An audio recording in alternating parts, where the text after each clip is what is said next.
గోరువంక వాలగానే గోపురానికి స్వరాల గణగణ గంటలే మోగలేలా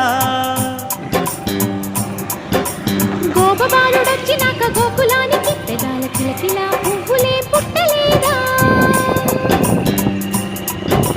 బాలకృష్ణుడొచ్చినప్పుడే వయ్యారి నందనాలు నాట్యమాడగా